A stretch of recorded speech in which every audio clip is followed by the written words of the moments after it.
All right, let's do it live on a Wednesday edition of the program. Merely Bo, the Great Z, and right away we head out on the hotline and joined, in fact, on the floor right below us, the All-Pro, the Pro Bowler. In year 7 now, Denzel Ward. How you feeling, buddy? Can you believe it? Game week is here. Man, I'm excited, ready to get to it. Can you wrap your head around that, man? Year 7 in this league? Year 7, man, it's crazy. Time been flying. I be telling the guys all the time, I don't feel like I'm in year 7, so it's been fun. It's been a fun journey. Denzel Ward, of course, our guest, the only player in the history of the NFL with 2 or more interceptions and 10 or more passes defensed in each of his first 6 NFL seasons. That is remarkable consistency and productivity. When you look at your goals for this coming season, you, MJ, Greg, that whole secondary, year 2 with Jim Schwartz, how do you see this thing going? What is it that you want to accomplish? Yeah, I mean, we want to be a special group. We want to be the best in the world. That's always the main focus. And we just want to be the best versions of ourselves and doing whatever we can out there to help our team win.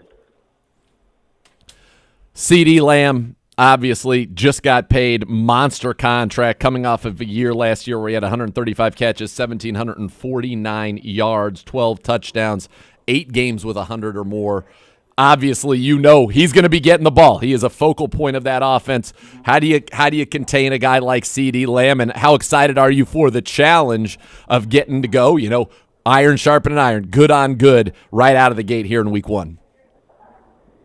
Yeah, that's exactly what it is, good on good. So we're definitely looking forward to the challenge, and we're welcoming it. So we know he's going to be getting the ball a lot, but we're going to find our way to put ourselves in great position to make plays on it and do what we can to get a win, come out there with a win.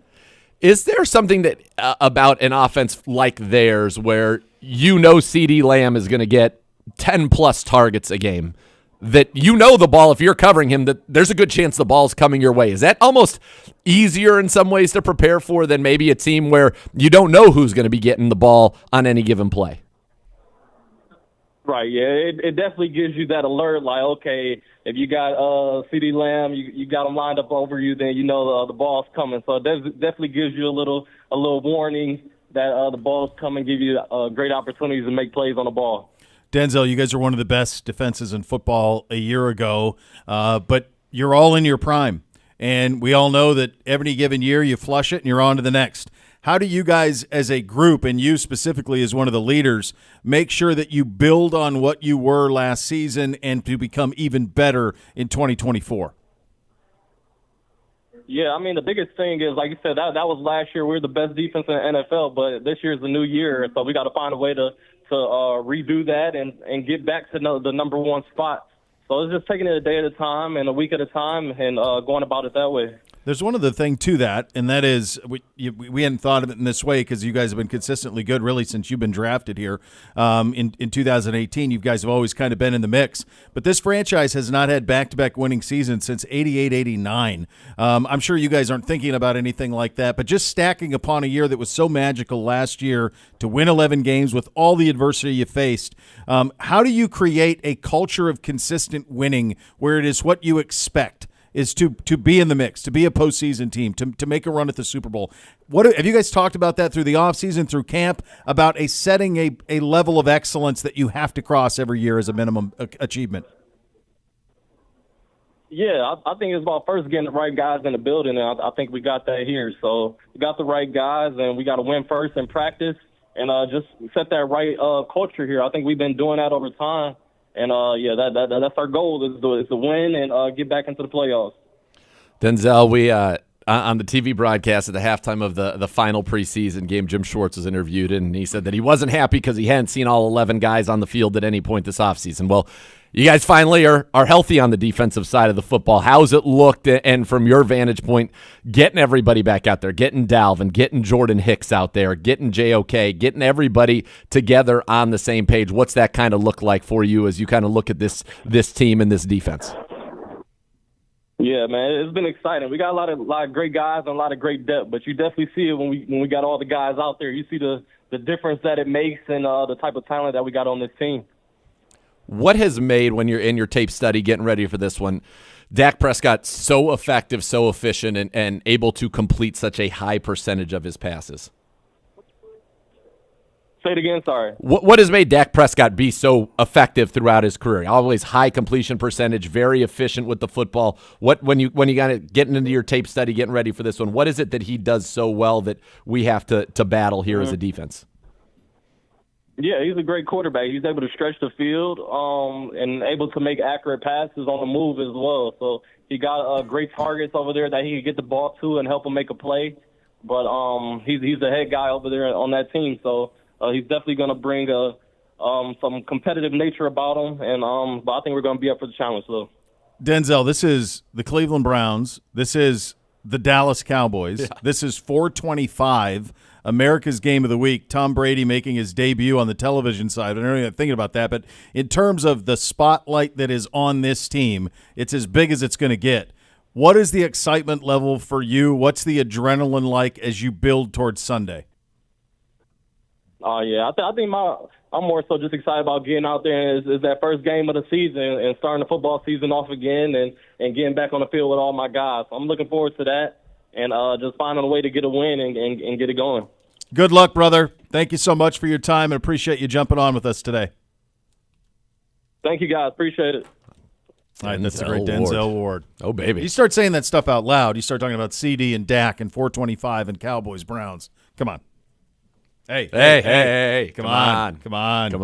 It's a big one. It's a big one, baby. It's a big one. There's no doubt about it. You mentioned the health, and we got some news on that front from Coach Stefanski earlier. Yeah, we certainly did. And good news there, and that, the Browns are expecting Jed Wills back at practice. All players on the active roster are expected to participate in practice. So we are as healthy as we have been. Well, let me throw a little wrinkle into that. All right. So Jed Wills just told our local media downstairs he won't be starting Sunday against Dallas. All right. So I'm not sure that that's typically how those type of announcements are made in this organization. I'm just going to throw it out there that I don't believe so either. No, I don't think we have a whole lot of precedent for that. We don't. So that's going to lead me to believe, and we'll obviously, as we get into it more and we're able to observe some more things, but that leads me to believe that Jack Conklin will make his first start as a left tackle in the National Football League. He last played left tackle in 2017 as a member of the Tennessee Titans in his second year in the league, or his third year in the league, I'm sorry.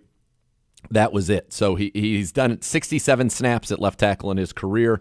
No starts there. Last time he started at left tackle was at Michigan State. So my guess is that's where you would see Jack Conklin. And people are saying, well, James Hudson, James Hudson's played 71 snaps in his career at left tackle and has not made a start there. Every start he's made with the Cleveland Browns has been at right tackle. So that's the way that it's going. I'm surprised that we heard that. I thought, Jed was close, and that's good that if he is able to return to practice today, you typically think if you can put in a Wednesday, Thursday, Friday, you'd go. But my guess is this is going to be a little bit more of an ease into it situation, and we'll see. Well, what's odd about that is Stefanski had spoken earlier, and we're going to play that for you momentarily, and said that it's in play that Jed could start. We'll see how today goes, so forth and so on. So then, Jed, do we have the audio of Jed saying that? It's coming. Of Jed saying that, or do we just have it from the local? Every beat reporter is tweeting it currently, so I'm not sure. We've got availability going in the media room and in the locker room. Got it. How's things going for you, Gibby? How you doing? Yeah, how are you doing? About 10:01 today, I thought about popping open a Kolsch 73 that's in the fridge down here. And right now I'm thinking about escalating that to the Jameson portion of the program. Just chaser. Get yourself a little chaser. Something. I mean, it's a first Friday. I mean, I'm going to act accordingly at some point today. Yeah, get out there and live a little bit, buddy. I can tell you the good news is the morbid obesity level might go down today because of the Fitbit. Is like, your steps who are you? Who did you put this on somebody? What are you doing? The Fitbit's going, what are these steps? Yeah. You're at 22,000 steps. It's 1 o'clock. And it all happened between 12:48 and now. It's a big week. So it's a big week. We'll see how all this goes. Yeah, it feels good to be back. Practice at 1:30. I missed you guys yesterday. It's great to be at Huntington Bank Field. It is good to be in the studio with you in person, getting that energy, baby. Yeah, you got that. So you're going to hear from Coach momentarily. Deshaun Watson's at the podium now, so we'll Probably have that a little we bit later. We will hear from him a little bit later. And we're all now gearing towards 425 Cowboys here on Sunday. It's all very real with the NFL season kicking off tomorrow. It was Tuesday and it's today. This is kind of your football weekend. Everything else is games locked in all the way through starting tomorrow and then continuing throughout the weekend, be it college or pro, but the NFL playing all the hits as they kick off this season in style starting tomorrow with the Chiefs and the Ravens. All right, coming up next, Kevin Stefanski from the Podium on a very busy First Friday edition. We're off and running. Those are your hot topics of the day presented by University Hospitals, official healthcare partner of your Cleveland Browns. You listen to Cleveland Browns Daily, brought to you by Bally Bet, sports betting partner of your Cleveland Browns, now live in Ohio on 850 ESPN Cleveland.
Browns fans enter Cleveland Browns Stadium quicker on game day with Express Access presented by Verizon.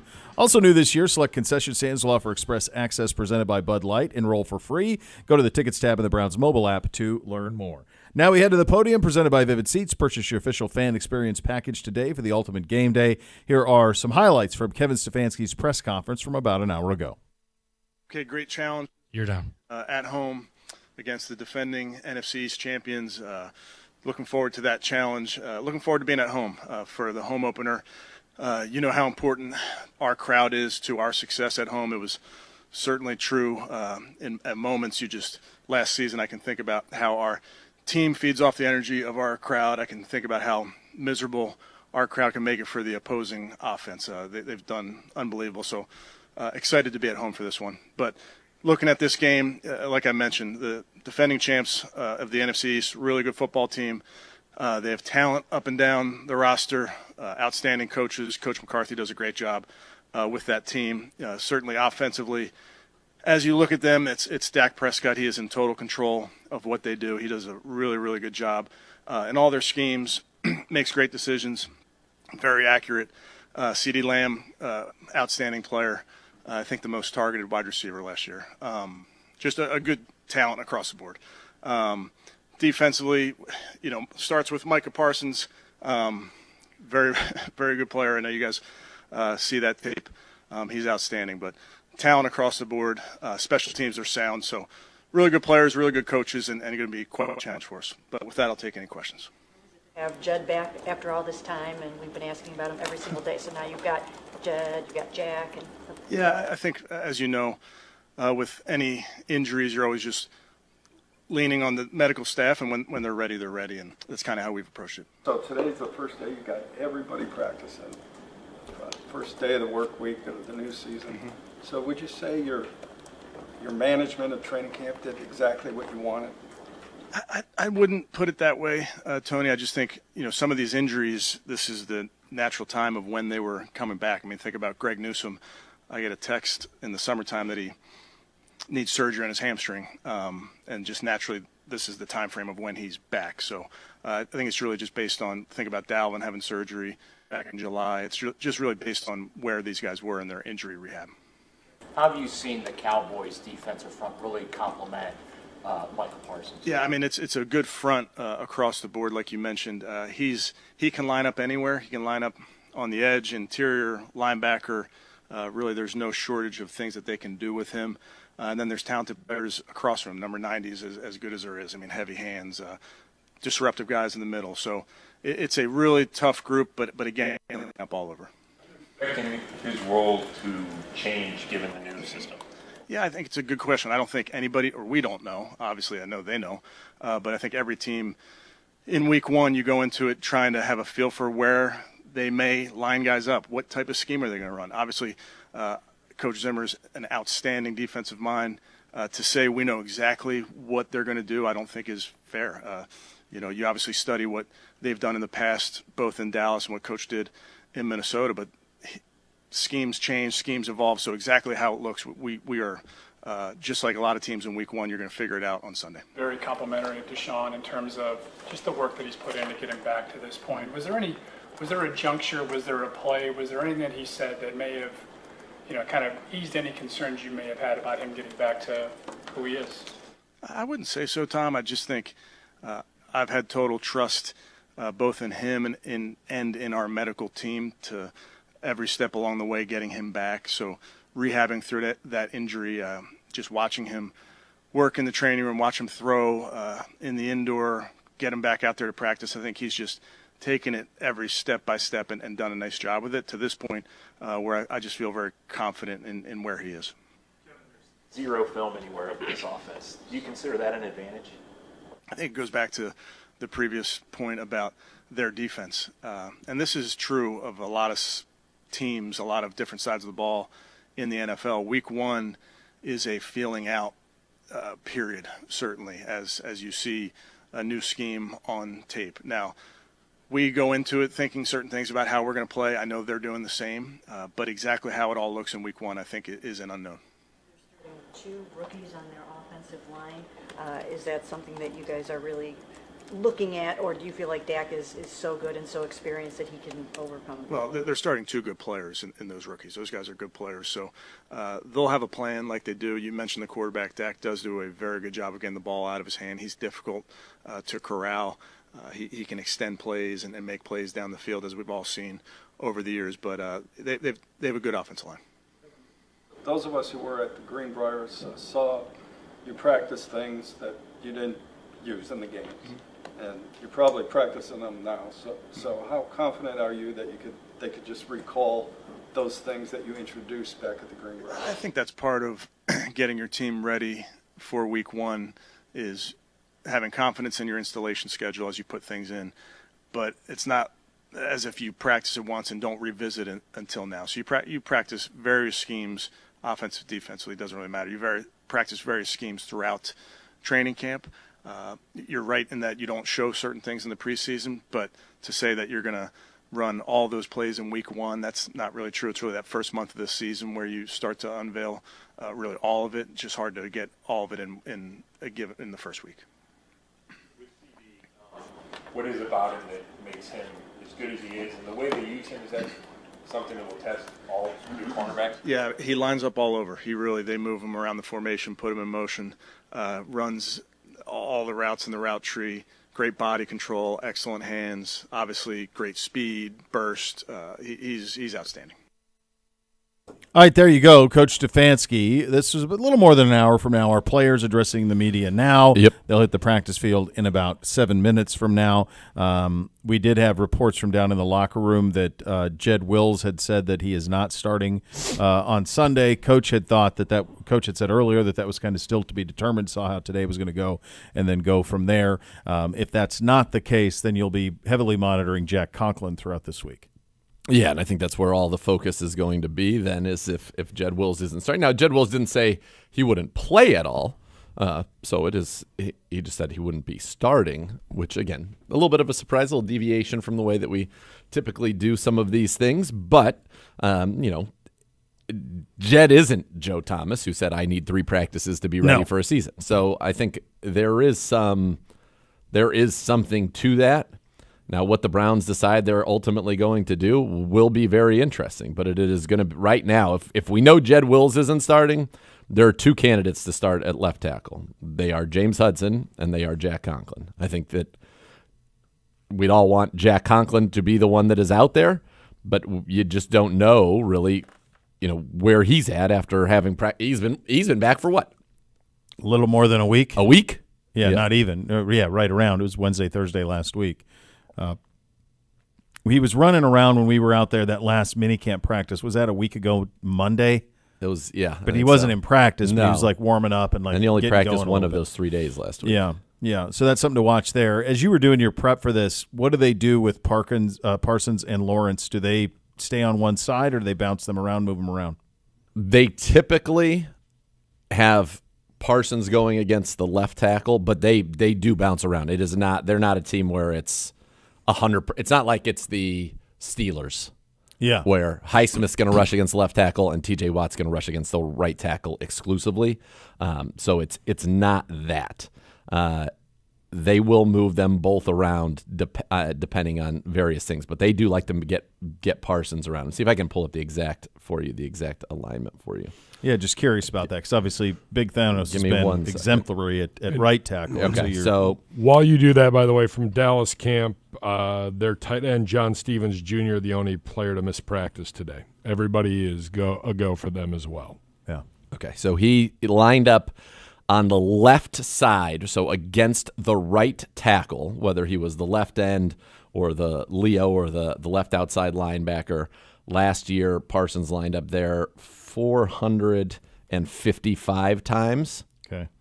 He lined up on the right side in the same exact positions, right outside linebacker, 284 times. Oh. So it's not quite 2-to-1, but it's 2/3 in one way. Yeah. Yeah. Okay.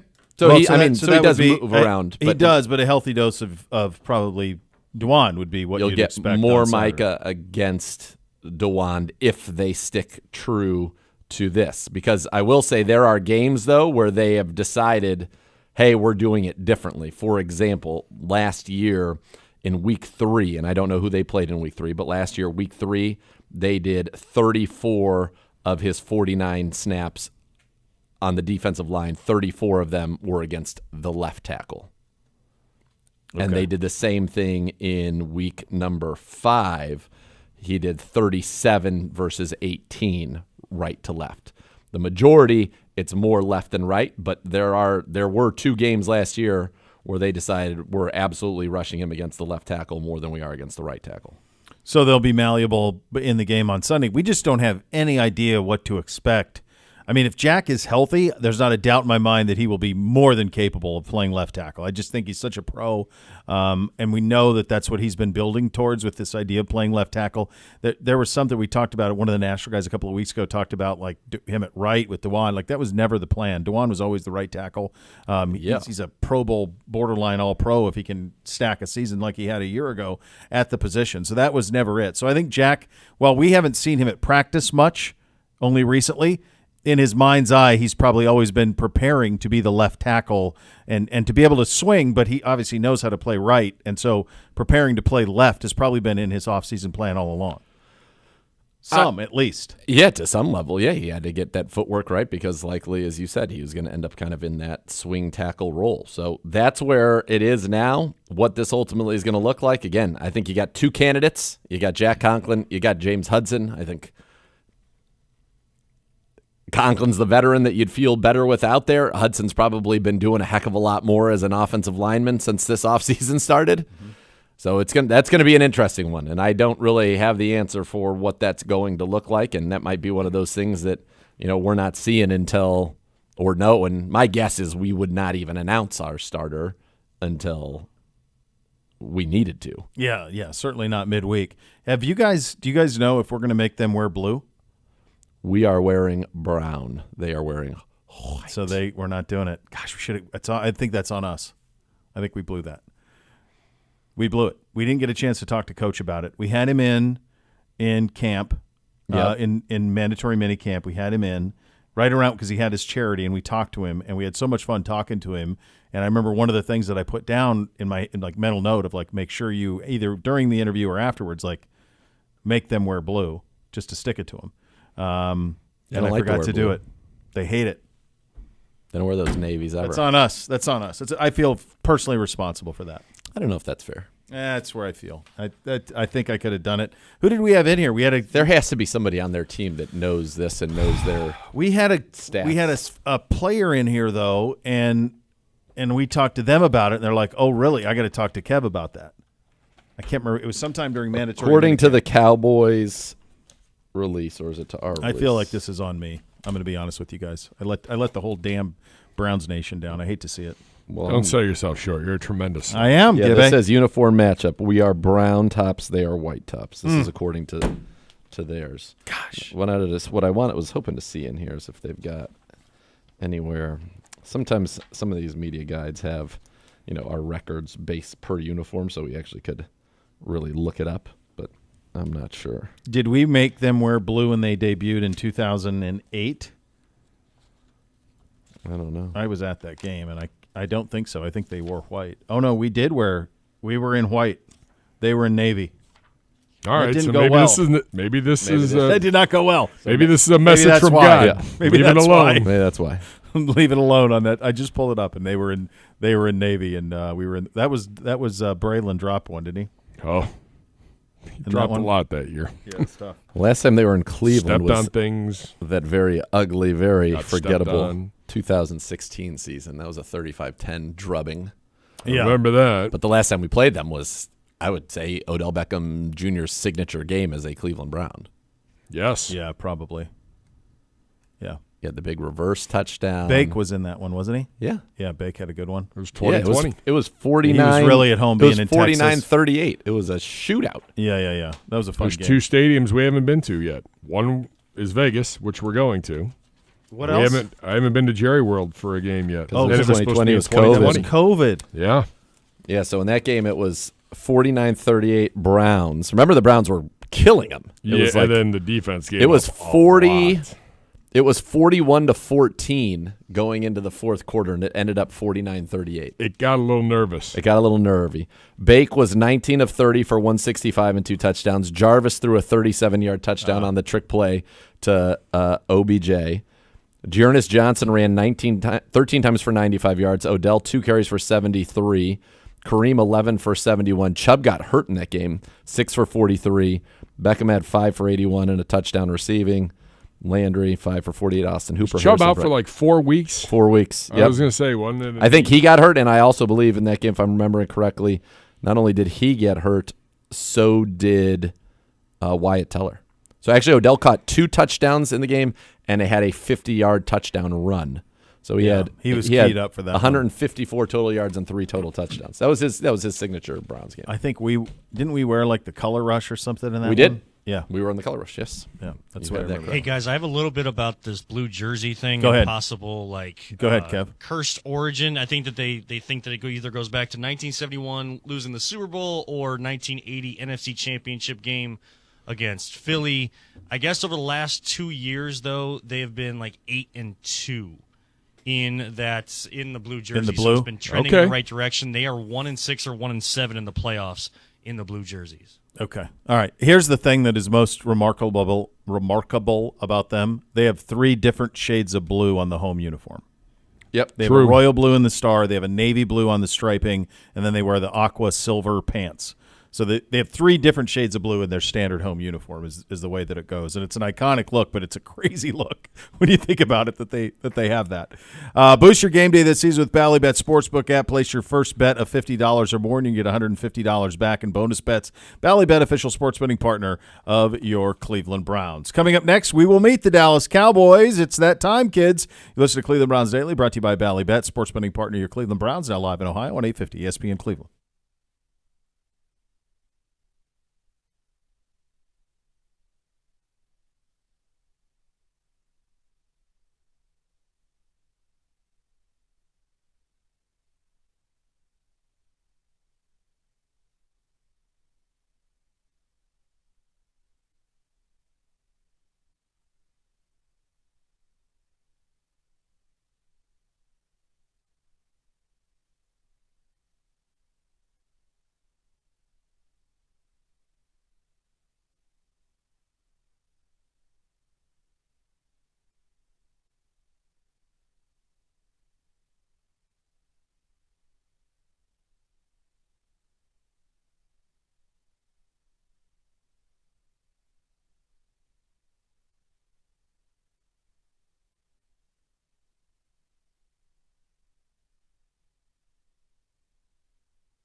And when a medical mistake causes you injury, call the medical malpractice attorneys at 1-800-ELK Ohio. Elk & Elk is a proud partner of your Cleveland Browns. It is that time, kids. Time for your matchup and time to meet the Dallas Cowboys. Head coach is Mike McCarthy. He's 167 and 102 overall. 6th year in Big D, 19th year with the franchise, and someone who walked out of the bathroom right over there as we walked in a couple of years ago.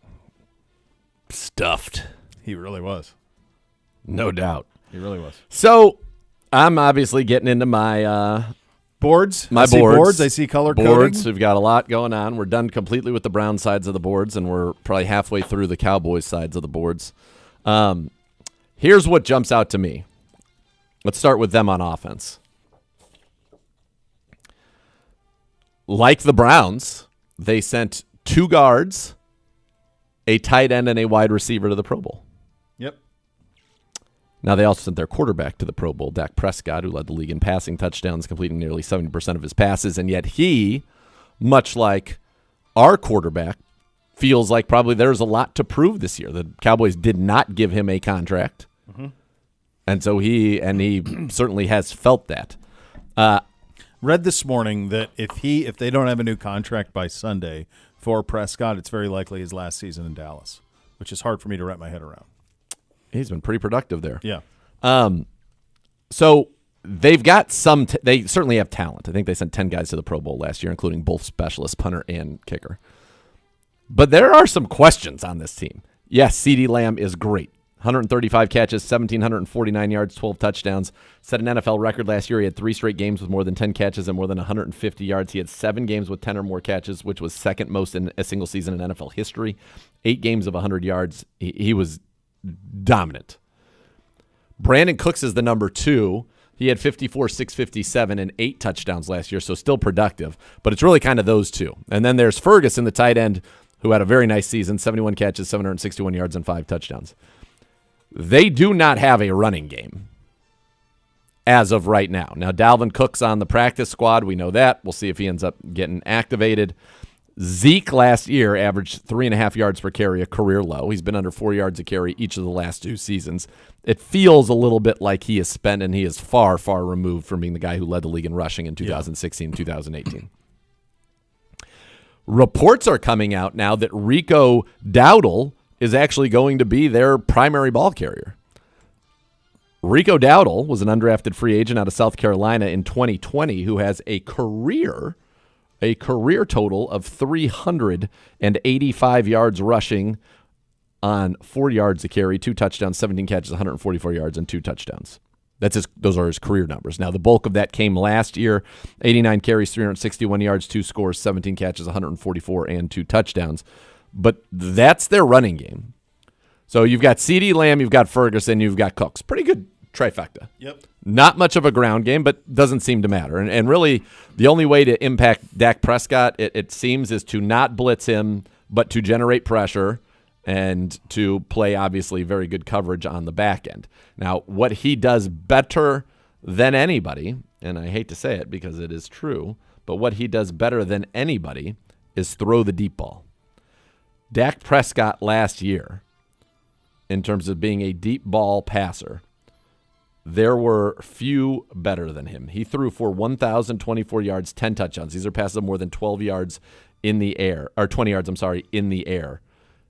His quarterback rating was 128. The only people who had better deep ball ratings, Stroud and Purdy. Then it was Prescott, then Stafford, then Cousins, and so on. He is elite at that. So you've got to limit those big plays. What do big plays take? Well, they take time. They sure do. You've got 2 Pro Bowl guards, Tyler Smith and then Zach Martin, who's a surefire gold jacket, 9-time Pro Bowler, 7-time first-team All-Pro. The other 2 starters, well, they're 3. One is Terrence Steele, who's back from last year. He's their right tackle. He gave up a team-high 8 sacks and 54 pressures.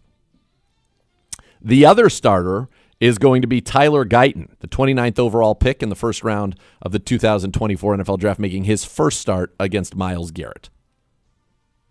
I don't care how good he is. That ain't great.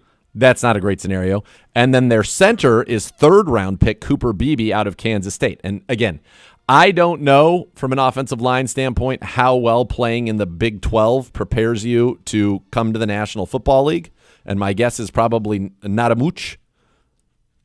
Nope. That's what they're going to be dealing with. So a Big 12 right tackle from Texas Tech back in the day, Terrence Steele. They were still in the Big 12 then, right? Are they still in the Big 12 now, Texas Tech? Texas Tech is. Yeah, They Texas were Tech. and they are.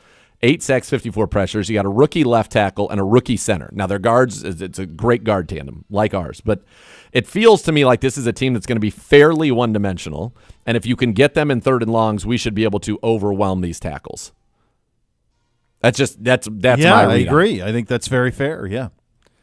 This is a game where I subscribe to, and I don't know if we will, but this is me talking. I would subscribe to the Bill Belichick theory here. What I'm going to do is I'm going to put Denzel Ward on Brandon Cooks, and I'm going to use MJ and a safety, and I'm going to double CeeDee Lamb on every single play. Yep. Not you, buddy. You're not going to beat me.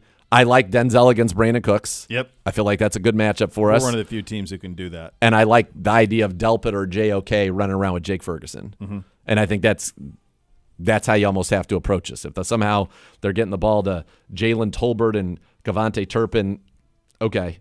Yeah, God bless. God bless. I'll live with that. So that's what I noticed about their offense. Definitely some questions there. And like I said, I personally am going to do everything I can to take CeeDee Lamb out. I think we have guys, certainly Denzel, size-wise, matches up so well with Brandon Cooks and his vertical speed. Then you flip it over to the defense. Good defensive front. Micah Parsons, Odigizua is one of the defensive tackles. Mozzie Smith, the other out of Michigan, who was, I think, wasn't he their first-round pick a year ago? I haven't gotten to him yet on the boards, but he was either first or second-round pick. I think he was the first-round pick. And DeMarcus Lawrence. So they've got 2 guys who can get after it. Linebackers, Damone Clark was a 5th-rounder in 22, became a starter last year, 115 tackles, played very well out of LSU. And then they brought in Eric Kendricks, pro, 8 straight 100-tackle seasons. The only person with a longer streak in the league is Bobby Wagner. He's had 12 straight. So Kendricks, former Pro Bowler, was drafted by Zimmer as the head coach of the Vikings back in 2015, and Zimmer now the defensive coordinator of the Dallas Cowboys. So front 6 I feel pretty good about. I have a lot of questions about them on the back end. Gone, fortunately for the Browns, due to injury, is Deron Bland, who last year led the NFL with 9 interceptions.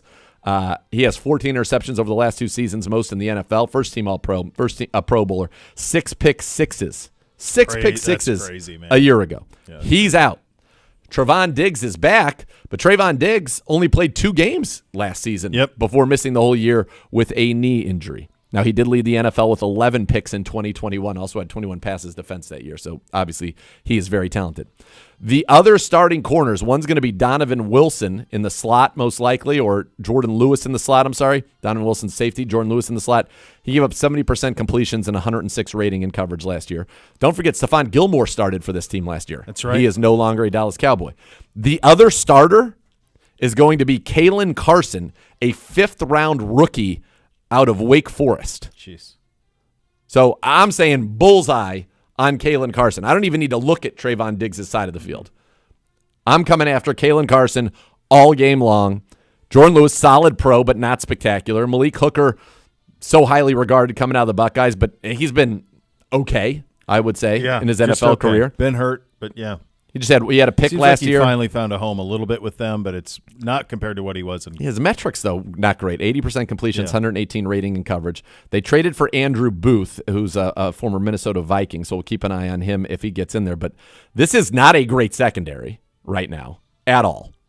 They are going to be heavily reliant on their pressure up front to disrupt things. But I'm going after Kalen Carson. I'm going after Andrew Booth. I'm going after them hard. And I think for the Browns, there are things to exploit, significantly so. Significant areas where they are deficient on both sides of the football, and that's what I think you need to attack and exploit. Now, you've got to take care of the ball. They have been plus 10 in the turnover margin 3 straight seasons. You got to take care of the football. And so that's going to be critically important. But this is not a complete roster like ours is. No, and that's the question as you're going through this, and you're doing your prep, and I'm doing mine leading into an NFL season, and it just kind of begs the question: what is this year for Jarrah? I don't know what he's doing with this roster. He's hardballing Dak. there were all these rumors about Belichick kind of hanging over the season, but he seems like he's all locked in on the media side of things, and they really didn't improve the roster at all through free agency, which historically they haven't, to be fair. They take care of their own, they pay them, but it took them a while to get the CD, and they finally kind of get all these things done, and it's like, I don't know what they're trying to be. I don't know either, and it just... You feel like you'd be going for it. They won the NFC East. You think they'd be trying to go for it. They are not going for it. It feels like they've completely ignored the running back position. Again, feels like. I don't know if that's 5th round pick starting corners. This is crazy. Rookie guys. I don't. You compare this to Philly's offseason, and you go, okay, well, that's a team that's going for it. Is he pushing the chips in on Dak? Saying we're ready to rebuild this thing again? They're too so good, strange. though. I agree. They're way too good good to be bad, but it feels like there are a lot of issues here to look at. Yeah, I'm with you. Yeah, I don't know. I'm not sure what they're trying to be, but they're as dangerous as can be because the quarterback's really good and the receiver's elite, and they've got some playmakers on the defensive side. I mean, they are. You're right. They're way too good to be bad. Is the reality of it. They're a really good football team, absurdly talented football team. Gold Jackets or future Gold Jackets kind of all over the place. Parsons is going to be Parsons, CD. He's trajectory Dak there. is probably Dak could treading be. on that. If he could get himself into a Super Bowl conversation, he's headed there. If he could get them to a Super Bowl. I mean, his career numbers are staggering. Yeah, I know it. 67% completions, 30,000 yards passing. He's 73-41 as a starter. 202 touchdowns, only 74 picks. His quarterback rating for his career is 99, averages 260 yards a game. I mean, he's been... I don't know what more you'd want. 3-time Pro Bowler. Quite good. 22 game-winning drives, 14 fourth-quarter comebacks. Is he the best quarterback statistically they've had since Staubach? Statistically, for sure, right? He's better than Romo is really good statistically. Romo and him are pretty similar, but I bet he's won more than Tony has. Last year, nobody completed more passes in the NFL than Dak Prescott, who completed 69.5% of his 590 attempts. The job stealer to Dak Prescott. 36. How dare you? I just was seeing if you were paying attention in that. Oh, no. Yeah. I was. The only one I'm you doing said other Staubach, things. but the other one from a statistical is obviously who you're talking about. Yeah, it's Tone. Yeah. I mean, but I bet Dak's won more than Romo did. So Romo had a few down years, was 78-49 as a starter with the Dallas Cowboys. Pretty similar. And Prescott is 73-41. So slightly better. Romo's career completion percentage 65.3, 34,000 yards, 248 touchdowns. Wow, almost a mirror. Quarterback rating 97.1. Dak's slightly better. And I also think that there is a difference in 2000, a guy whose career was played from 6 to 16 than now. Although the league did come back last year. I mean, so many teams played that umbrella. Like you didn't see the crazy stuff we used to see. Uniform grade on the Cowboys. How do you grade them? I think their whites are awesome. Yeah. I don't love the blues. No. I think the Thanksgiving ones are great. The double star. The double, and the kind of like half cutout and then the white helmet. I like those as well. This should be a very good. I mean, us in the brown. We'll see. I hope it's brown over white. Me too. Yeah, I hope it's brown over white as well. Who is your favorite Cowboy of all time? That's tough for you. No, it's not. Is it Prime? No. My favorite Cowboy has won on every level. God, it was too easy. On. It was too easy. Hey. I didn't know if that was right in your wheelhouse too much because he on. was such a rival of the beloved Steve Young 49ers. Yeah, but so was Dion when he was there. That's true. He was. Yeah, on every level. Come on. Most hated Cowboy as a kid.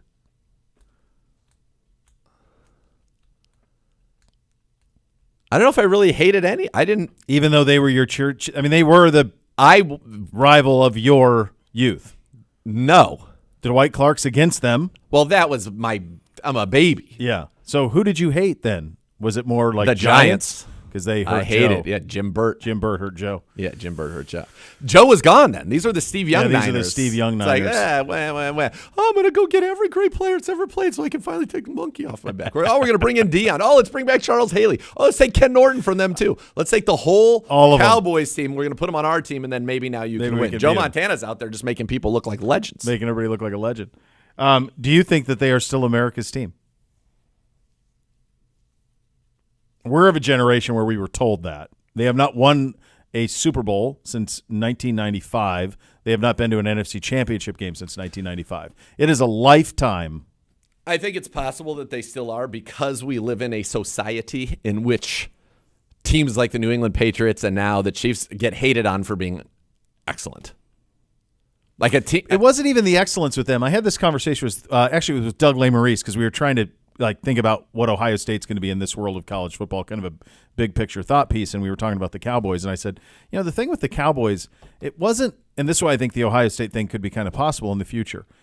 The Cowboys, they didn't always win.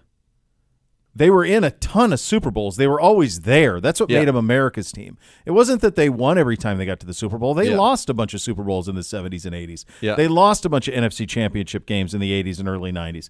But they won enough, but it was that they were always there. And I think the thing that's crazy about them is they haven't been there at the top of the sport since 95.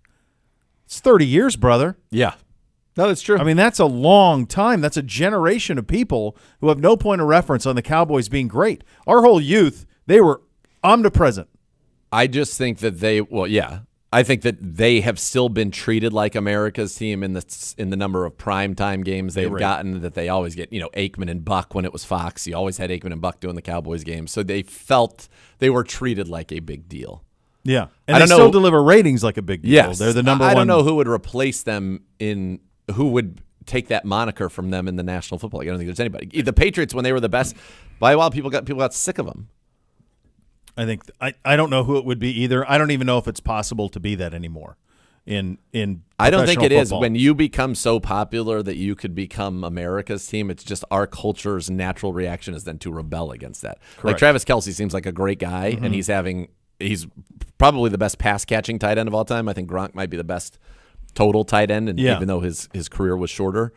And it's not disrespect to Ozzie Newsome and Antonio Gates and Tony Gonzalez and all those guys who were elite in their own right. But even a guy like Travis Kelce, who's as likable a guy as there could be, is now not as – it's cool to hate him because he's got all the money, he's got all the Super Bowls, he's got the girl, the it girl of the world, Taylor Swift. Yeah. And he's – you know what I mean? That's just our society. Agree. And I also think the other thing about it, I think that some of the America's theme thing with the Cowboys is the glamour of Dallas. Well, and Dallas the show at the time. Yeah, Dallas is glamorous. There's a bigness to Dallas. Yes. Like, I don't know if you can be America's team in Kansas City or Boston. I think you have to be in L.A., New York, even a Chicago, like that type of a thing to be truly America's team or somebody that everybody roots for. The other thing that's really important is, and part of the reason they were America's team is they were on television always. Yes. Now you've got. I mean, there were 2 games at 1, 1 game at 4, and a game on Monday night at 9 o'clock, and that was it. You had 4 games a week you could watching the NFL back when they were America's team. Yeah. Now, I mean, hell, we're going to go Thursday, Friday, all day Sunday, Sunday night, Monday night, and that's every week. So there's that part of it too, where we are overexposed to teams. When we were a kid, you were going to get the Cowboys 10 times a year. You'd see them, even out of market. I saw the Cowboys all the time. Yep. Yes. I think that is exactly right. I also think that because of social media, it's so much easier to just become a hater, and you're constantly being exposed to these people. Mm-hmm. Whereas it was special. The Cowboys, you'd see enough. So, it's America's team where they're telling us they're big. So then that's the team I see the most. So it does feel like that. They got the star on the helmet. I mean, what could be more American than that? Yeah. No, there's a lot of factors. I don't think it'll ever be duplicated. I really don't. No. Nor will there ever be another World's team. Because we are the World's team. Breaking news out of Cincinnati. We'll get to that. Plus Deshaun Watson at the podium. You're listening to Cleveland Browns Daily on 850 ESPN Cleveland.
OBM, preferred provider of copiers and document services for your Cleveland Browns. They'll tackle any size office. Call 216-485-2000 or visit ohiobusinessmachines.com. Some breaking news down in Cincinnati. Jamar Chase is practicing in Cincinnati, or at the very least, he is walking to practice in full uniform, which is more than we've seen previously from Jamar Chase. His coach was asked this morning, he goes, we'll see. Yeah, he got in trouble when he said he'll be back, and then he wasn't.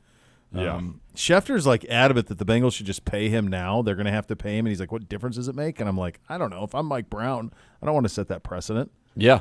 So I don't blame Mike Brown in this instance. I mean, there's plenty of things to blame him for, like the fact that his football team has to cross a normal, busy working street to get to its practice field. You can blame him for that. Very strange. But you can't blame him for this one. I don't think you know. I mean, did you see this video? There's a cement truck driving down the street. Yeah. And Jamar Chase is walking across the T. You got to look out for What it. are we doing?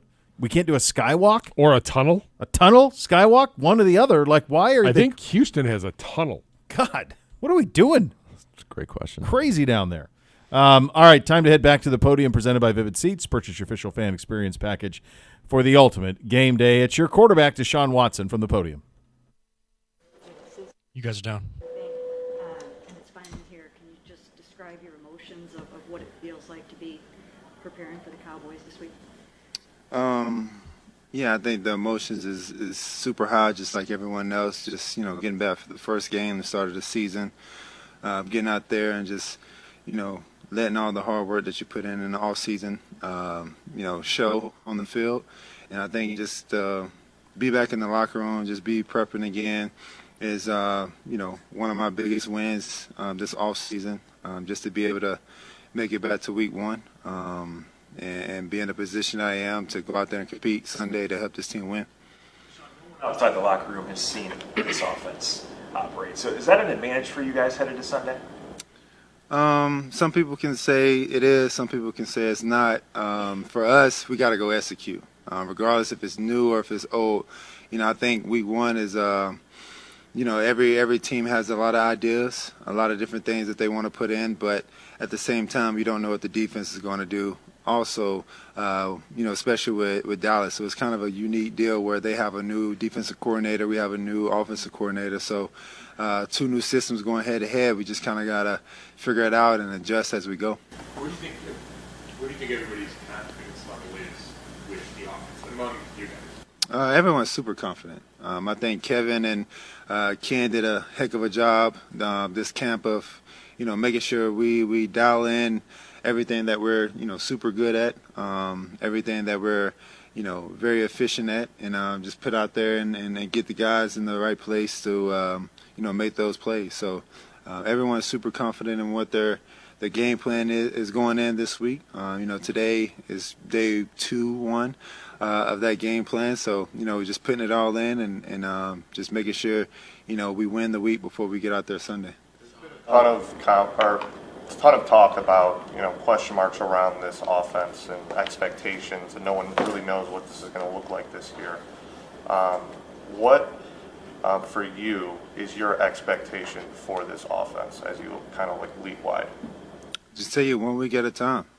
Execute, go out there, score as many points as we possibly can to help this team win, and at the end of the day, have more points than the opponent. And I think that's the biggest thing. If we can do that each and every week, we can't focus on, the games down the road or what we want to be at. We have our, personal goals, and obviously we have the big ultimate goal, but at the same time, with the new system, with everyone trying to, gel together, it's a new year. We got to take it 1 week at a time, one game at a time. And if we can do that and focus on the game plan that Kevin and Ken put together, then we can go out there and be a, high-power offense that we expect. Look back, or as you look ahead to this week one game, what do you kind of take from the 6 starts that you made last year and saying I want to continue to do that, or something that you want to kind of leave in the past in terms of your play on the field in those 6 starts? Honestly, man, I don't even look at those 6 starts. It's a new year. It's a new season, regardless if you won MVP or if you didn't play last year. It's a new year. Every year is different in the NFL. So you can't go out there focusing on what happened last year, week 2, week 4. You got to focus on week 1. And in this system, in this league, if you're focusing on last year, then you're going to get left behind. So Our main focus, especially mine, is focusing on Dallas and what I can do on Sunday to help this team win. When we looked out, or at least when I looked out in practice during training camp and saw you with all of your skill players out there at the same time, either Jerry was out or Amari or David or someone. Now that you finally have everybody back, how do you feel about how it's coming together, and have you had enough time to really, time on task, pull it all together with those guys? It's been good to have all those guys out there. I mean, each one do a little bit of something different with their skill set, but all of them are capable of making big plays. And just having the whole crew out there is definitely fun. It's definitely, we only have one football, so, as I tell them, the open guy is going to get it first. And if we can all have that approach of everyone want to win their route, win their concept, and win their matchup, then, wherever the ball finds that receiver, then it's your opportunity to make that play. So, it's super cool, and we just got to go out there. Like I said before, it's week one, so a lot of people are trying to adjust, to the new systems, or going out there playing in a new year. And I think we got to just go out there, take it one play at a time, and let the game come to us. What motivates you most at this point in your career? Just being the best I can be, just being the best Deshaun Watson can be. For myself, and then just for the team, and I think that's what it is. It's just self-motivation.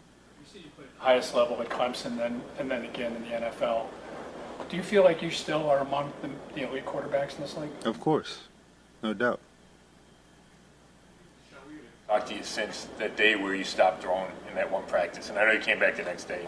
But did you have any concern when you had that what Kevin called soreness in the arm? No, it wasn't even. I could have finished the practice, but it was the medical decision where they just told me any type of soreness or anything you're feeling, then just we're gonna take the high roll and not try to push anything to make anything further. The key is to play 17 plus games, not finish training camp and try to be superhero at the time. So that was pretty much it. But so far I've been well and just taking it one day at a time.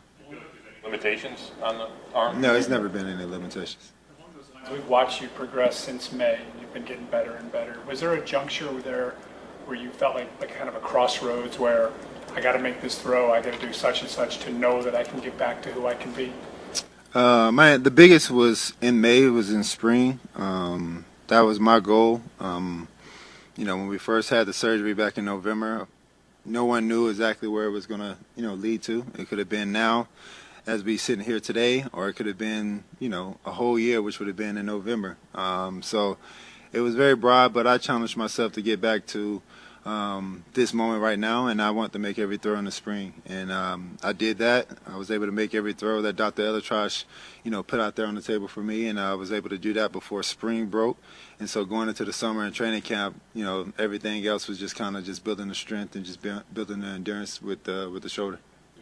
Can you talk about just the excitement? It's, Dak is starting obviously for the Cowboys. You versus Dak, I know you're not playing each other, but the magnitude of the game, nationally televised, Tom Brady in town, at home.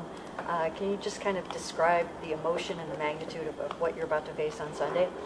For me, it's just going out there and just playing football. All the outside stuff is pretty much for the fans and everybody like that. So, but for me, it's just going out there and just playing football and focusing on how can I execute against the Dallas defense. The outside noise and outside magnitude stuff, I don't get into any of that. So I just lock in on my duties and what I got to do. If you have to get into a shootout with Dak, are you up for that in your? I'm up for any challenge, so I'm not afraid of anything. He mentioned us all that he thought this was an off-season where you worked in a way that you were more prepared than maybe you've been in a while, coming in from like an off-season into a season. Just do you agree with that? And maybe what was different about the way you attacked this off-season? I know the rehab was part of that, but just what was different that allowed him to kind of feel like you're in a really good spot, maybe better than you've been since you've been in Cleveland? Yeah, we just logged and went back to the basics. Started from scratch. Like you said, the injury definitely helped just because, I had to start over. Throwing motion mechanics, taking care of my body, eating right, getting with Billy, getting with Dr. Rob, Quincy, all those guys, and just focusing on, okay, what do I need to do to get back to that elite level, and feeling good each and every week. And I think we really, locked in on that. We sat down together, we put out a plan, and we followed that plan in that process. And, I feel really, really well. I feel, very explosive, locked in on my tasks, on the game, endurance, everything. So, I'm excited to go out there and show what I got on Sunday and with all the hard work that I put in. So I definitely agree with Q. We all on the same page, and like I said, just really just going back to the basics and start from the bottom and just building up from there. A lot of uncertainty at the left tackle position. Has Coach shared a plan with you on, who is going to be protecting your blind side? Yeah, we got a couple ideas. Of course, it can be James, it can be Jack. Whoever's in is going to play at a high level. I have trust in both of those guys, and whoever else is in that rotation. And we'll just have to see with Sunday who we roll out there with, and whoever we roll out there with is going to play at a high level with the other four guys, and we're going to be ready to roll. Historically been a guy that takes a lot of hits and has been, your sack numbers even in Houston were pretty high. Why do you think that is? I get where you're saying that. I think the sack number was high my first 2 years. So I guess if you count that, outside of that, I think the last 2 years in Houston wasn't as high. And then the last 2 years, it comes with the game. It comes with part of the game. Extending plays. I'm the type of quarterback that extend plays, just like a lot of other quarterbacks around the league. And I think that my, ability to be able to extend plays can be a bit shot. It's the risk you take within the offense, and sometimes you just got to pick your spots, and defense get us, and sometimes we get the defense. The sack responsibility goes on a quarterback versus an offensive line. Like, what's the blame pie there? What's the blame? As a quarterback, you always take the blame. So, you put the blame for me as 100% quarterback. I don't never put the blame on the O-line. Or any of those guys. So I got to get rid of the ball. I got to throw the ball away. I got to make something happen, make the first guy miss, make a throw or something like that. But, we don't really lock in too much on that. We just, like I said, try to execute a plan and get the ball out into our skilled guys and let them go make plays. More rankings, Deshaun, where I think ESPN has you guys middle of the pack. A lot of projections don't have you guys making the playoffs this year. We've already talked about how your rankings from all the experts are very low. So I'm just wondering, how do you feel about the whole national world really not buying into the Cleveland Browns this season as a Super Bowl contender? It's fine with us. It's perfect. We're just gonna go under the radar and work. That's all we can do. We don't get into all the power rankings and people's opinions. So it's the NFL. Things change, teams change, rankings change. So it's week 1. The key is to be the best team in week 17. Each week you got to get better. And I think that the teams that do that, you see them, rise to the top and end up in that final game. And that's what we got to take that approach. Put the outside noise to the side. Tom Brady's calling this game. Are you at all interested to see what he might have to say about how you're playing? As far as just I won't get to see him. I talked to him Friday, but of course, I've always been a big fan of Tom Brady since I came into this league. Before I even came into this league, but when I came into the league, the relationship that we had, through Bill O'Brien and kind of New England feel. We used to during training camp have joint practice with those guys. Send me this book that he wrote, his jersey, all that type of stuff. So it's definitely outside of all the outside noise. Yeah, that's the pretty cool thing about it is his first game, is being our game. So I think that's pretty dope. Obviously, throughout the offseason, the plan that you guys have had in place for your rehab and your recovery, but up until to this point, as you head into the season, how has that plan evolved now that you are, getting into the regular season? We just have to adjust the schedule, but the plan is still the same. Just continue. At this point, growing into the season, yes, 9-10 months, whatever it is, I'm feeling really good, but that's the time where you really build that strength and you continue to work at it, and then you get it back even better than it was before. And I think that's the key to it, and me being disciplined to stand on top of that rehab and that process, and each and every day I'm doing something to make it better. Good. Thank you. Oh, there you go. There you go. First one was on you. Second one was on me. It's all good. I don't know if it was on me, though. Was it? It was. Like, no, I take because you hit ownership. it twice. I had to hit it twice. So, no, it was actually originally originally good. was Maybe not. it didn't. Originally it was 'cause good. There were no levels. I know levels when I see levels. Usually we know it's a light, Zagura. though, I'm when like, we- hey, Zagura, turn it off. Hasn't been a problem for me now that I Now got that you're light. all lighted up, you're all set. No, I just Well, had to I'm tell gonna you, cough like, this. during the press conference, turn your box off. Nobody can hear that. Why? I have a cough button, too. Cough button set up. All right, we've got lots still to Let's come. see how Get good you are coming up next. Get there, you an Smalls. update from practice as well. You're listening to Cleveland Browns Daily on 850 ESPN Cleveland.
Let me ask you a question. You ready to give your home the facelift it deserves at Renew Home Exteriors? They've got the deal you've been waiting for. Renew now. No money down. Get 0% interest for 5 years on all roofing and siding jobs.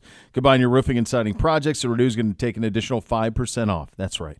No money down, 0% interest for 5 years, and 5% off when you knock off both jobs at once. Don't wait. Upgrade your home. Save big with Renew Home Exteriors. Visit RenewEstimate.com to book today. Renew Home Exteriors, superior products and superior service. Time for a little segment. It's back, kids. Time to guess the spreads. Dr. Z. Let's go, Week one. baby. Week 1. What you lay out the parameters for this year? What's All the right, parameter? so here it is. You got to be within a half of a point in order to get it. Okay. That counts as a got it. Half of a point is a got it. I think that the minimum. You become quite an expert at this. I think the minimum. Early season's harder though. Of course, Later yeah. season's Everyone's figuring it out. But I think your minimum percentage you're shooting for would be a 70% over the course of the season, because they last year they were much more stable than I would say in previous years. It feels like it's kind of in, as Sim and the Cuz call it, the Vegas zone a lot. Yeah, we kind of live in there. So that's I think it's what you're shooting for is 70% completions. I'm gonna shoot for 66.6. Oh, jeez. Repeating, 2 out of every 3. The demon number right out of the gates on a first Friday. There you go. Be careful. All All right. right, you ready? Thursday night football. It is Baltimore. It is at Kansas City. So, by the way, Yep. little news. Chiefs officially rule out Hollywood Brown for that little ditty. Yep. Xavier Worthy. Yes. Yeah, I can hear. Loves him. Just let me have that pick. Just one pick. Meanwhile, hold on. You'll enjoy this.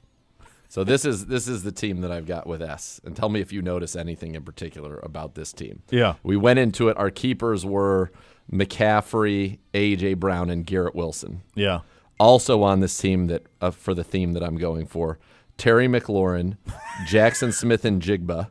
We got it's like he's like Troy Smith? Any, Do you have any Troy bucket? Smith? No, Troy. So God, we Hawk tried to. glasses are just full on. Jeff Hireman is Jeff Hireman your tight end. So we have 3 Buckeye receivers, And which I guess is pretty good. Is Mike Weber on the team? No, Mike Weber's J.K. Dobbins. I don't know. Dobbins. He wanted. I said no. We're going to take Gus Edwards. He wanted Dobbins. He sure did. You better believe it. Archie Griffin still playing somewhere, perhaps. Could we get him? All right, Thursday night. Thursday night, Baltimore. 8:20. Baltimore, gentlemen, at Kansas City. Kansas City. We're going to watch the minus start of it from the Grayton Road Tavern. That's where 2.5. the Stefanski show will be tomorrow. Got it. 3. Okay. I didn't think it'd be 3.5, but I thought it could be 2. Yeah. The national people love Baltimore. I was doing some national stuff Dude, this morning, and they're like, I think Baltimore has the least questions of any team in the AFC North. I'm like, really? Are we sure? Like, do you point out totally to them new all the defensive things that have staff, changed? key player at every level of the defense gone. I think it's just this assumption that they're Baltimore and they're going to be good. But, like, yeah, it's wild. National people love them. Green Bay, Friday night in Sao Paulo. Green Bay at Philly. Everybody left today. No one's pleased to be going. They're No. bolstering security. So that's really a Shocking. neutral field game. Yeah, as neutral as it gets. That's as neutral as it gets. There's not going to be any fans of either there. A lot of Corinthians fans. I'm going to I just call it. picked one I'm team going to from say there. I don't know. Eagles minus 2. Got it. 2.5. I could see the Packers being favored in that game too, but okay. I understand the notion of we want to explore other markets, and Brazil for American sports has largely been a completely untapped, not largely, is a completely untapped market. We've never taken teams down there to do anything. It's a major market in the Southern Hemisphere. Yep. I just don't get it playing a regular season game down there. Yep. That's all. All right, Sunday. This is probably my favorite of the early window games. Russell Wilson and the Pittsburgh Steelers at Kirk Cousins and the Dirty Birds of Atlanta. Falcons minus 2. Incorrect. Good. Falcons minus 3.5. Falcons minus 3.5. Their tight end, Pitts, a little hammy today. Hammy on Pitts. Popped up. Yeah. I think him and Drake London are going to be monsters. I hope so. Monsters. Me too. Sometimes I like to try and speak things into existence. Same. I'm great at that. By the way, Beamsy last night I was doing my draft and I was telling you this off air. He would not let me take Michigan players. I'm like, dude, I really like Blake Corum. I think Blake Corum is going to be like the dude in LA at some point this season, as good as Kyron Williams. I just think that's how it's going to go. I can't do it, Dad. You can't. Not him. Not anybody from Michigan. That's not any way to play in. No. Bootsy will not play. Bootsy will not say the word Michigan. He just calls it Ishigan. It's crazy. And there is photographic evidence. So if at any point he says that he wants to choose your side over mine if there's some sort of split decision, I have photographic evidence. That's there. For the Blue Angels. It was. I mean, it was specific to a specific color pattern. A specific color pattern. Yeah. By the way, I did get the Fox assignments. They finally posted them late last night. Yeah. Joe Davis, Greg Olson, Pam Oliver on that game. Steelers and Falcons. That's their best early game, I think. Early window game. Yeah. Arizona at Buffalo.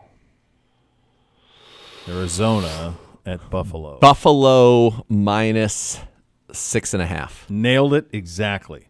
I kind of like Arizona in that. I can see them being frisky on the East Coast. A little. Is that Marv? Yeah, Marv little Jr. back at the door. back door. Well, hopefully he can get to the start. He can crack the starting lineup. Yeah, I don't know. You pay attention to the depth chart. He's nowhere to be seen. Must have had a terrible Dortch, camp. Pascal, Wilson. Tennessee at Caleb Williams and the Chicago Bears. Levis Williams. Titans, Bears. I don't know where this is going, but I'm going to put it into the zone. Bears minus 4.5. Got it. Bears minus 4. Bears minus 4. You're 4-1. Good start. Good start. New England at Cincinnati. Gross. Cincinnati minus 7. Got it. Cincinnati minus 7.5. Now that's interesting. On the ESPN, that's what I got these off of.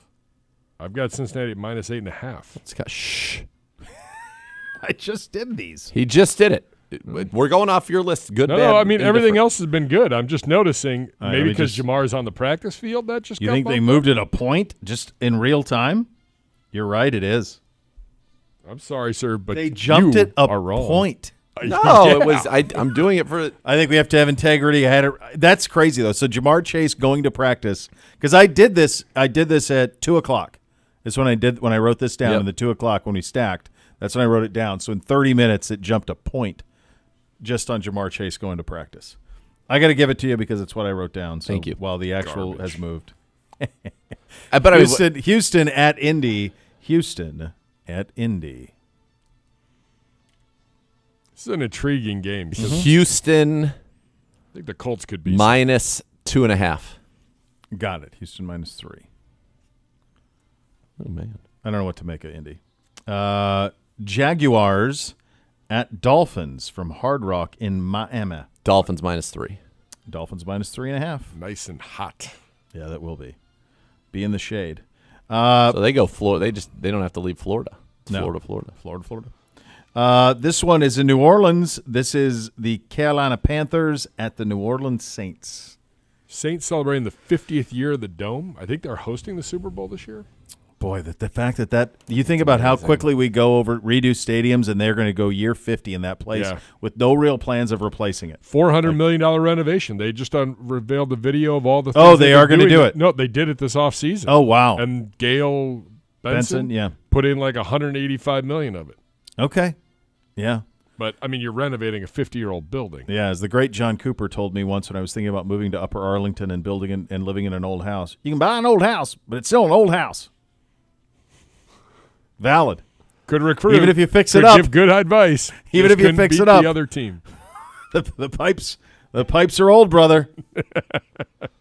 Carolina, New Orleans. Scott Petrak reporting all Browns players were on the field for practice. Jack Conklin did not do much during the portion open to receivers. Great. Jed Wills is taking part in his first practice since his knee injury and certainly looks to be getting after it in a drill with the tight ends as well. It's like a double-team block drill.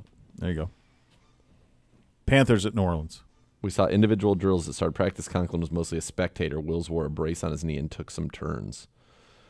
Well, if he's a spectator at some point, then and Wills isn't starting, then we have to be thinking or preparing for James Hudson. Yeah. Yes. Okay. All right. Panthers at New Orleans. That feels 3 feels too small for how bad the Panthers are. 7 feels too big. I have no clue, so I'm going to go what worked the last time I was in the Vegas zone and go 4.5. Got it. 4. Okay. Minnesota at the G-Men. The Giants. Vikings at Giants. Gross. Might be a candidate for the inmate game of the week on the scores. Giants minus a half. Giants plus 1.5. Vikings It's are your second miss. Yeah, that's hard. I don't see that. Wow. Vegas at the Chargers. Jim Harbaugh's debut. By the way, you can, and I'm sure many Buckeye fans think whatever they want to think about Jim Harbaugh. What he said yesterday about the NCAA pleased me a great deal. What did he say? This is an organization that stole from kids for a bunch of years. This is a duplicitous organization. It was just great. Like, he just lit them up. And it was like, to be fair, now he worked at the University of Michigan, and they are the NCAA, so in a way, but I did enjoy that. I did like that. Chargers hosting the Raiders. That's right. They've got to be favored. Do I'll they? go 4.5. Chargers. 3. A rough patch. Now I'm questioning it. Denver at Seattle. Bo Nix named the starter. First rookie Denver captain starter since the 60s. I don't know where Seattle. that's going. Seattle. He's all in on him. Seattle. Jimmy Bang Bang had Sean that. Payton is all in on him. We knew that in months ago. Yeah, I know. He really loves him. Denver, so it's got to be in the Vegas zone. Seattle minus 3.5. Seattle minus 6. Jeez. Losing streak. Dallas at Cleveland. Browns minus 2.5. Got it exactly. Washington at Tampa Bay. The Bucs wearing all white at home to make Washington wear the colored uniforms in the 90-degree heat. Bucs minus 3. Bucs minus 3.5. Ram it at Detroit Sunday night. Detroit. Funny ad, by the way. The Applebee's Dan Campbell ad. Very good. Very funny. Detroit minus 3.5. Got it exactly. Finally, Monday Night Football. The Jets of New York across country. A fully healthy, fully realized 49ers team. All their stars in the mix. Pedro in the mix. He's ready to go. He's jacked up in every possible way. Sobchak. He's so ready. He's prepared for everything. Any sort of circumstance, he's prepared. Niners Jets at Niners. minus 3. Niners minus 4.5. Really? Yep. You missed 5. No doubleheader on Monday night. 11 and 5. 11 and 5. Good job out of you. Very good job out of you for the opener. I'm good with that. I'm good with no doubleheader on Monday night. I honestly like week 1. If they want to do this Friday thing, that'd be cool. I like that. Thursday, Friday, then you got one every night, and one game on Monday. I'm cool with that. Me too. Yeah. It's a very fun slate of football. So there you go. We'll update you on the various things going on around the league. Everybody is keying up. This is install day. As Z mentioned there, we'll have some updates from our practice as well. You listen to Cleveland Browns Daily on 850 ESPN Cleveland.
Join Z and Gerard.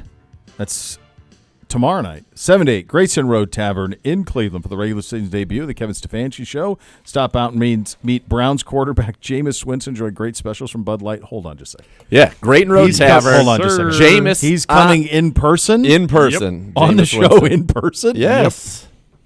The Reverend himself. That almost makes me want to come out of retirement. That almost makes me want to come out of retirement to go to Grayson Road Tavern and to be there for that, because that will be spectacular. How about it? That is spectacular. You were going over some of the practice updates. A couple of things around the league. Jamar Chase is practicing down in Cincinnati. I'd long thought that this is how this would go, that he'll play on Sunday as they open, kind of with the JV game against New England.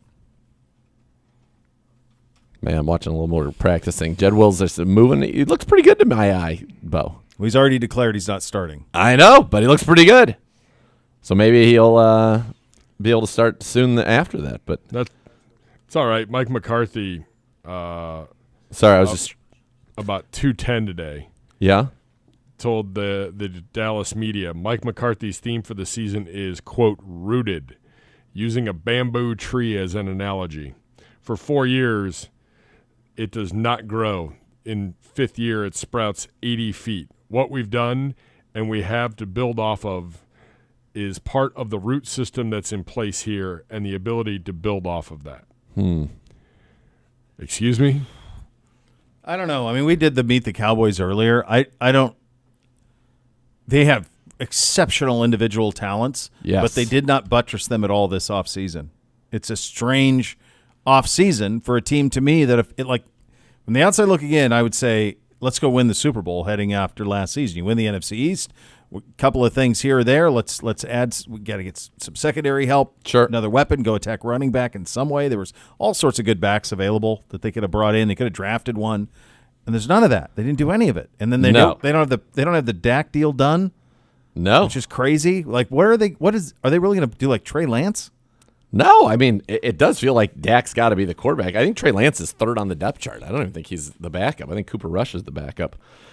It's an interesting roster because there's a lot of frontline elite NFL talent, but then there are real questions. Now, obviously, you hope your first-round left tackle ends up being very good. You're starting a third-round center as well, and your right tackle is not very good.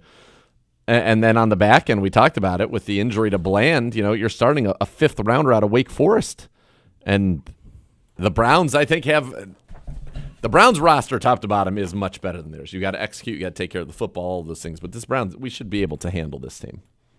Yeah, it's a strange way to go about it. So it's very odd in terms of where we stand at left tackle.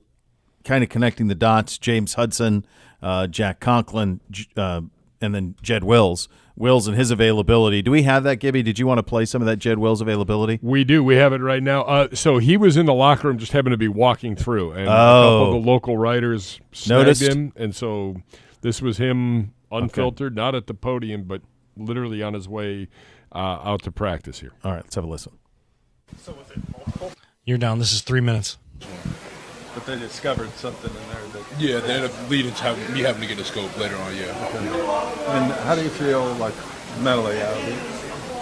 Must have been a frustrating summer for you. Yeah, it was pretty frustrating, but, I mean, I'm doing all right mentally. It was pretty tough, but, you know, it's tough, and you got to push through it, so, yeah. Without having practice, do you feel confident that you could just step right in there and start like you did before the injury? Oh no, I'm not starting this week. I'm just going out there for Indy and just seeing how it feels and get back into things.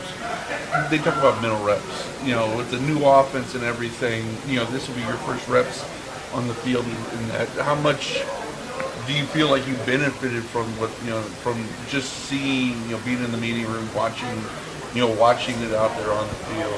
Yeah, whenever you can't practice, mental reps are everything. So, it was a little transition, like it was new, you know, not being able to go through camp and practice and stuff like that, but I don't feel like I've been left behind or anything. I feel perfectly fine. So. There were times where you played through high ankle sprains and you tried and turned out to make it worse. Yeah.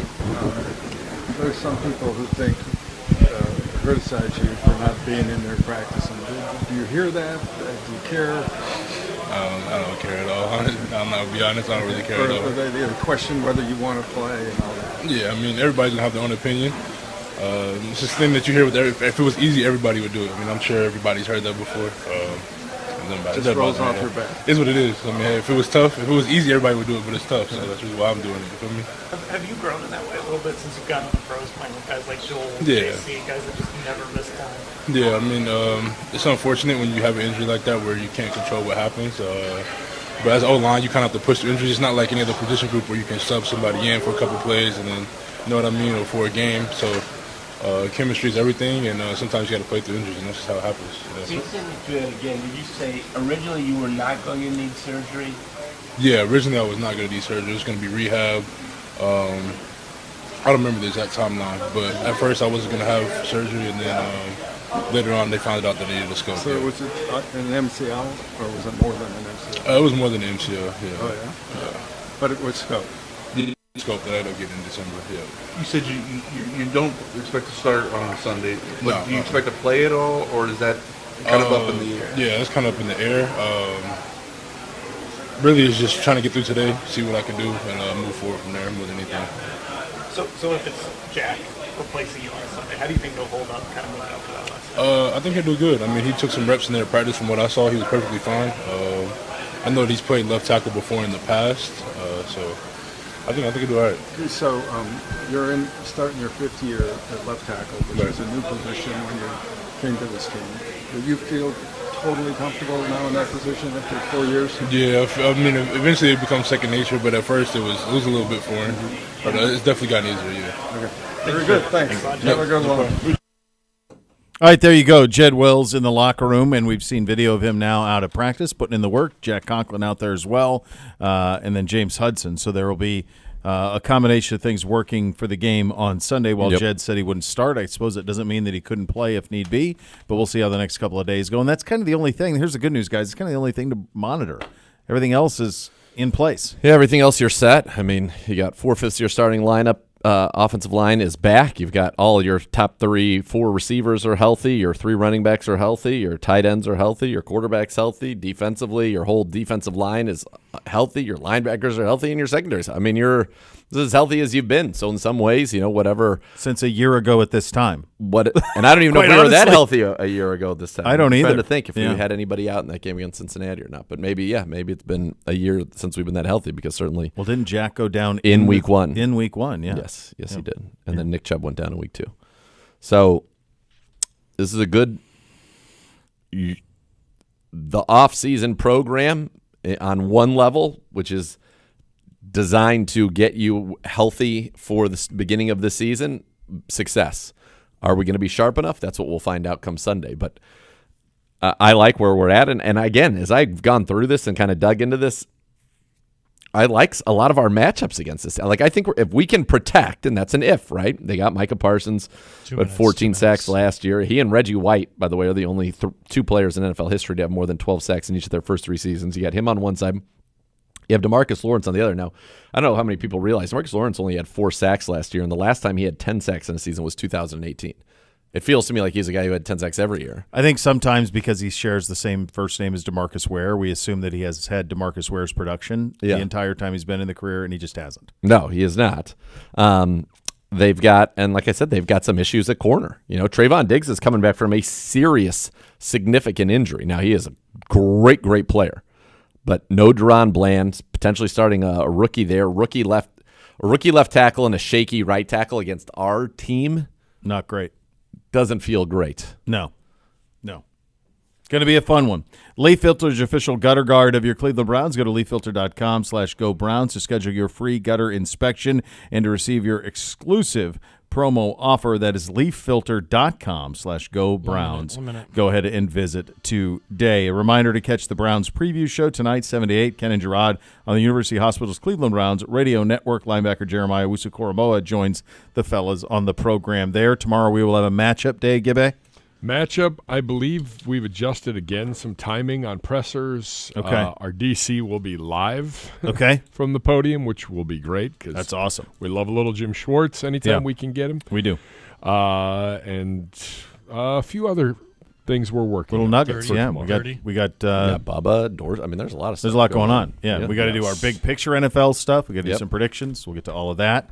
Pretty good last year, if memory serves, on the teams that we had making the Yeah. postseason. So we'll see if we can keep those things going. But so many families put their kids through That's college. exactly right. The next level is coming up next. Thanks for listening, everybody. Cleveland Browns Daily, 850 ESPN Cleveland.